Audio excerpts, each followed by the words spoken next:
Welcome to Digital Bytes. This is Desiree Renee. Today we are going to talk about iCloud settings, basics with Markdown, and Page Explorer in JAWS. Enjoy!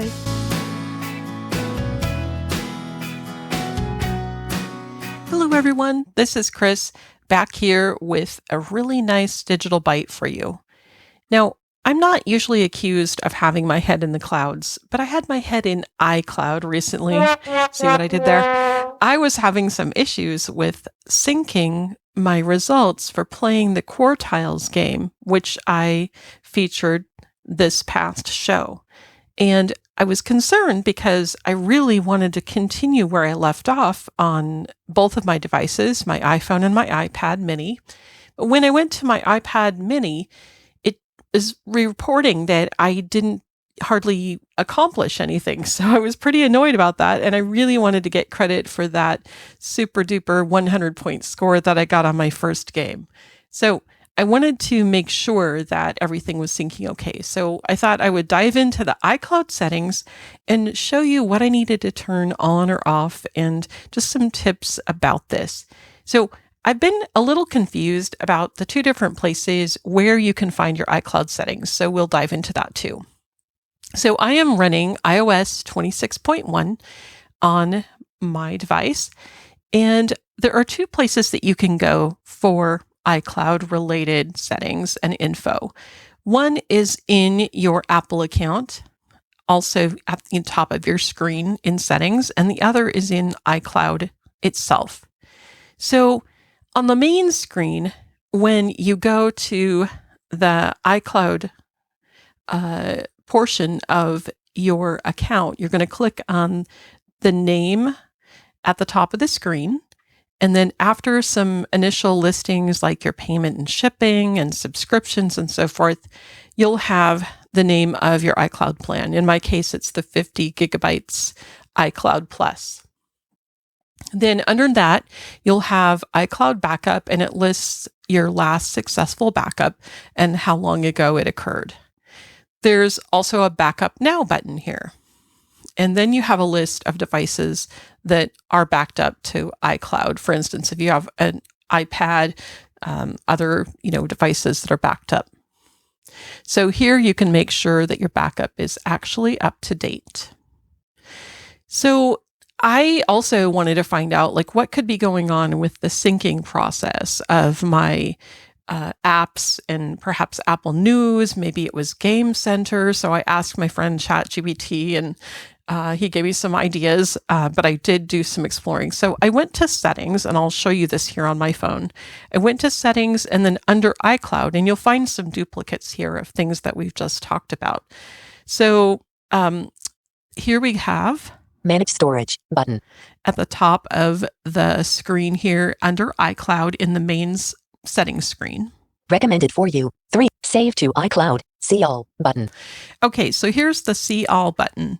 So if you don't click this button, you'll only see a limited number of things like photos, Drive, passwords, notes, messages, and mail. Now, below this, you'll also find the time of your last successful backup. So as I said, this is that last successful backup is a duplicate of what we found in the main iCloud account settings under your name. So if you do click on this See All button, Save to iCloud heading, then we have this heading here, and below this, manage how apps and features on this iPhone sync to iCloud. Learn more link heading. So you could learn more about that link, and it would give you more information. iCloud Photos button. So here are a list of the things that are in my iCloud. iCloud Drive button. iCloud Mail button. Passwords and Keychain button. Notes button. Messages in iCloud button. Health button. iCloud Calendar button. And so forth. So you see here is a list of everything. Contacts switch button on. Now, here is where we find out if things are switched on. So most everything is switched on for me except home, because I don't have any home related automated things. But Reminders, switch button, on. We have other things, reminders. Safari, switch button, on. News, switch button, on. Now, I believe news was switched off. And since the Quartiles game is a part of news, that was probably an issue. Also, you want to make sure if you're doing some of the Apple games that you also switched on Game Center. But since it's anybody's guess which factor affected my results of not having my iPad and iPhone syncing my game progress, I'm not really sure. You've got all kinds of other apps here, pages, calendar, numbers, all that kind of thing, and whether they are backed up to iCloud or not. Underneath this, there's a list of how much storage space they're taking. And so you might, if you are worried about your storage, you could kind of see what's going on there. And then underneath this, there's a manage your plan. So the bottom line is, first of all, make sure that the same items on your devices are switched on in your iCloud backup for all your devices. If you tend to go from one to the other, it's a really good idea. And then you also want to make sure that you've backed up those devices. It seems like a no-brainer, but it's really good to sort of cross-reference all of your devices and make sure they're behaving in the same way as you expect them to do. So that is how I resolved my issue with Quartiles not syncing my progress. So I'm very happy now that I can continue a game on one device to the other. If I want to play it on my iPad, I can pick that up. If I want to play it on my iPhone, I can continue in the same place in the game, and also my results are synced across the devices. So in case you'd like to have your head in the clouds for a minute and figure out those iCloud settings, welcome to iCloud in the main settings screen, and also check out the iCloud under your Apple account. Hope you enjoyed this tip, and we'll see you next time.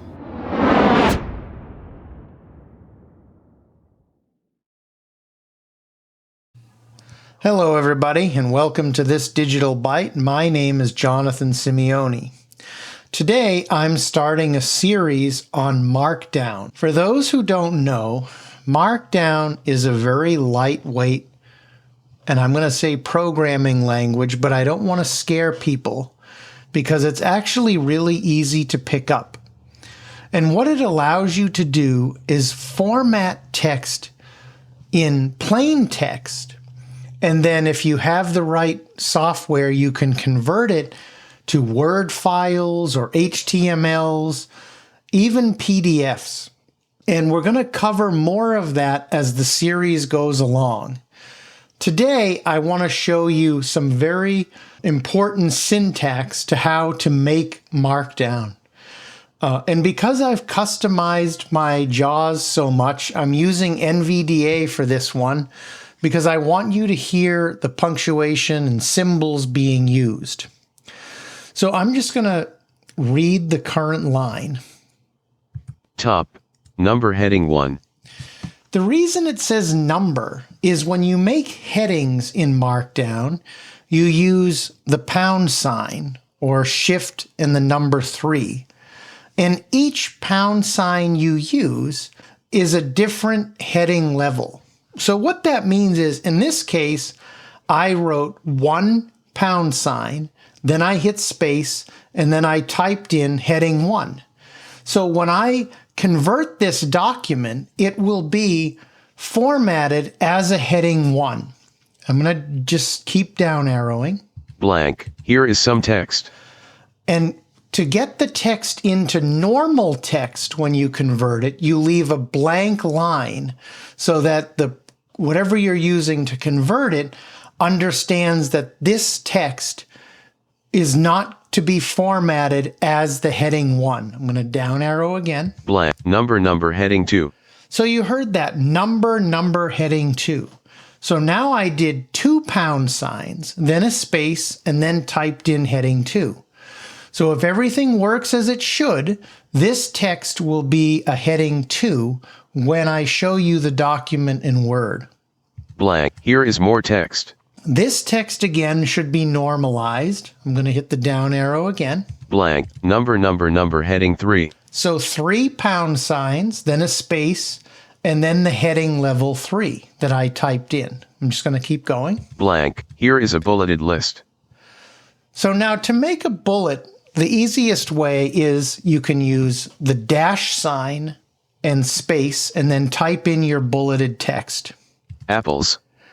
Oh, an NVDA, I guess, is not going to read that. But there is a dash before apples. I wrote dash space apples, Oranges. dash space oranges, Grapes. dash space grapes. I'm going to down arrow. Blank. Here is a numbered list. And for the numbers, it's really simple. You just type number 1, period, space, then your text. 1 January.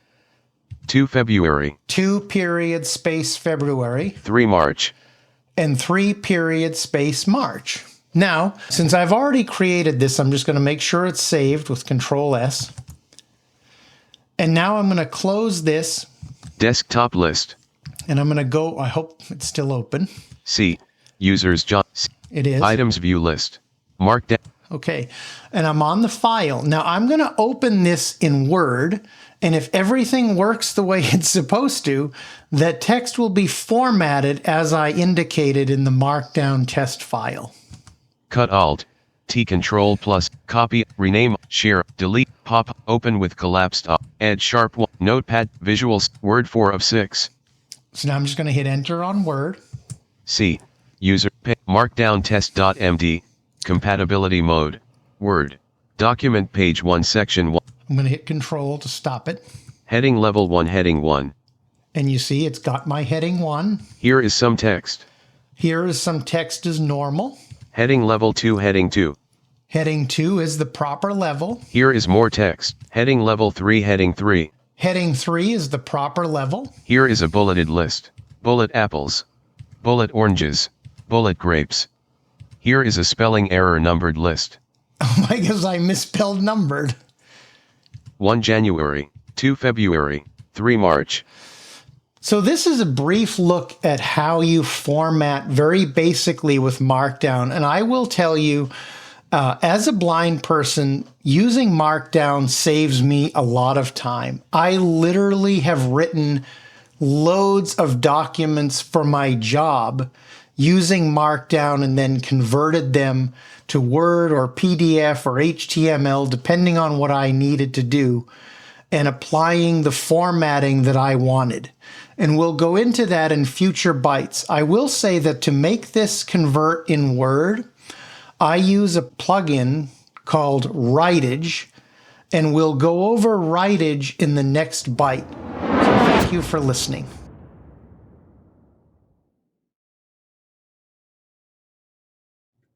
Hey everybody, my name is Desiree. Today I want to talk a little bit about Page Explorer.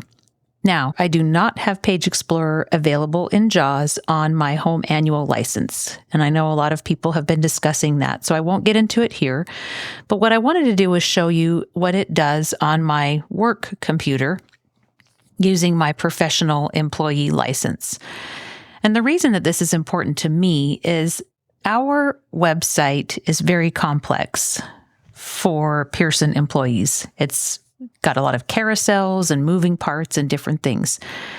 Sometimes I just want to find something very quickly, like my absence balance. How many hours do I have left to take a vacation time and that kind of thing. Previously, I would just kind of have to go onto the page and explore it and move by heading and try to kind of guess where the absences might be. Now, if I run Page Explorer, it actually gives me quite a few tips on how to best navigate the page. So the first thing I want to do is show you what happens when I go into, it's called Oracle, and then I'll show you how it kind of tells you how you can navigate. So I'm on the page now. Good evening, Desiree Simeone, heading level 1. Okay, so I am on the main page under my profile now. I'm going to run Page Explorer. I'm going to do Shift Insert E. Starting Page Explorer.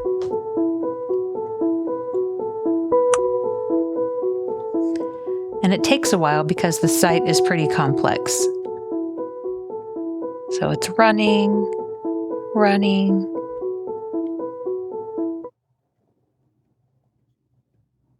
Page summary. 1. Layout. Layout. Bullet. The page has a top navigation area with a menu button, a search box, notification and accessibility settings links, and the Okay, so it pulls up this summary of the page, and it's kind of laid out in different lists. So what I'm going to do is actually go out of the edit field. What it does is it puts my focus directly into the edit field so I can type in questions about the page. But let's say I just want to know what the layout is here. I'm going to Shift Tab. Provide feedback on this response button. To My Activity Center link. And I'm going to press H. Wrapping to top. Conversation with FS Companion heading level 1. So basically it's FS Companion. Heading level 3 layout. So here are the page summaries. So you've got the layout. Bullet. The page has the top navigation and directory bullet. The main content under the About Me tab is divided into 2 sections, quick actions on the left and apps on the right bullet below. These sections is another area titled Things to Finish, showing tasks assigned or created by the user. Bullet. The page uses landmarks for navigation, include a main content 2 heading level 3 content summary. Now I've got content summary. Bullet. This page serves as a personalized dashboard for the user, Desiree Simeone, providing quick access to personal information, team tools, directory, task management. 3 heading level 3 navigation tips. And then I can have navigation tips. So this will tell me how I can navigate the site. Bullet headings on the page include level 1 for the greeting good evening, Desiree Simeone, and level 2 for sections like quick actions, apps, and things. To finish bullet, there is a horizontal navigation tab list with 4 tabs: About Me, My Team, Tools, Directory. Bullet. You can jump to the main content area using the Skip to Main Content link at the top. Bullet. The navigation tabs can be accessed or arrow keys. Bullet. The page contains multiple link updates and sections. H1 Greet content link to bypass the top navigation quickly. Use the links list. Insert plus F7 if you want to jump directly to any action or app link. 4 heading level 3 important links. List of 7 white bullet link. Skip to main content. Quickly jump to main content area. White bullet link personal details. Access personal details quickly. White bullet link identification info. View identification information. White bullet link contact info. Access contact information. White bullet link family and emergency contacts. Manage emergency contacts. White bullet link my organization chart. View organizational. White bullet link my activity center. Access activity center apps. List and nesting list end. Provide feedback on this response. Okay, so that's the response I get. Now, let's say I want to ask it what my absence balances are. Type your question here. So I'm going to go back to the edit field with E. I'm going to press enter. Type your question so here. I can type. And I'm going to say, what are my vacation balances? What are my vacation balances?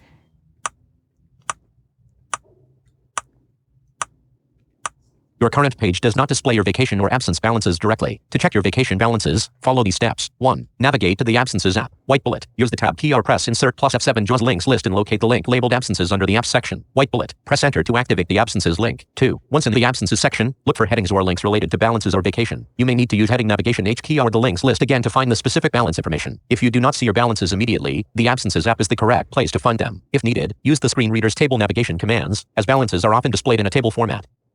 Wow, that's a lot of information. So it told me that I need to go to the Absences app or the link on this page. So I've got to get out of the Page Explorer. I'm going to press Escape now. Think About Me. Oracle.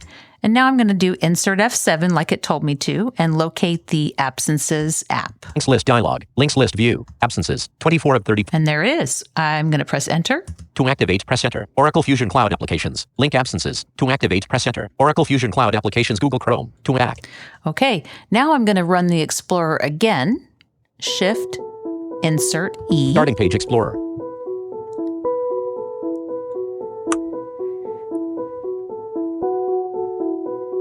And of course, it takes a bit.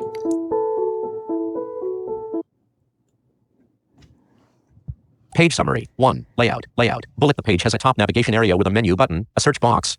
Okay. Now let's say I don't really want to go through all this and I just want to know what my vacation hours are. What's my balance on my vacation time? What is space my vacation balance? What is my vacation balance?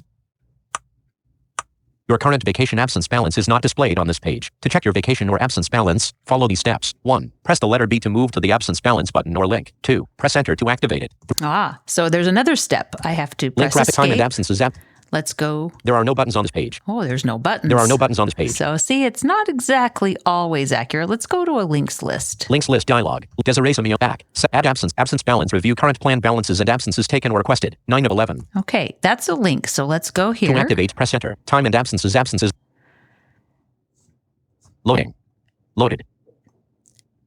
All right, now that it's loaded, I'm going to run the Explorer again. Shift, Insert E. Starting Page Explorer.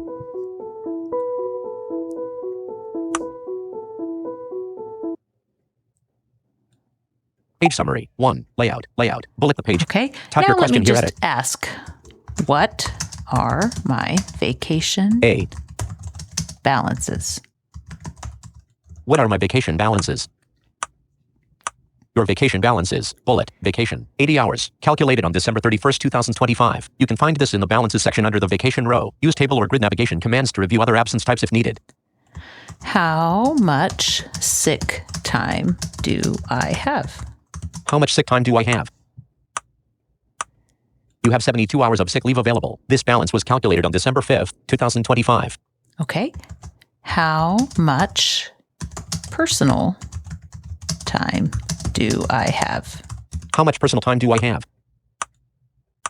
You have 32 hours of personal days available. This balance was calculated on December 31st, 2025.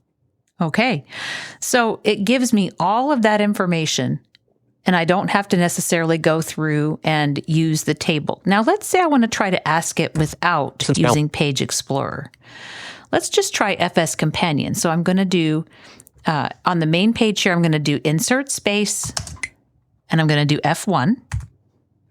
Hello, I'm excited to help you learn more about us. Here are some things to know about our conversation. Bullet. You can use the... Okay, let's see if we can type how many vacation hours do I have?